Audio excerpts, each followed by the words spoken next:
मौजा घाटिकिया खाता नंबर 2339 साधारण प्रशासन प्लॉट नंबर 9037 अंश एरिया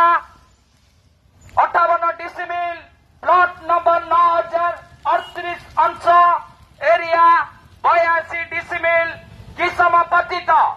सरकारी जमी पर बेआईन और अनधिकृत भावे निर्मित वैकुंठ धाम आश्रम रे बास करुवा व्यक्ति तथा व्यक्ति विशेष मानक जणाई दि जाऊँगी जे आसंता तारीख 17/1/2025 समय दिवा 12 घटिका सुधा उक्त स्थान परित्याग करने अन्यथा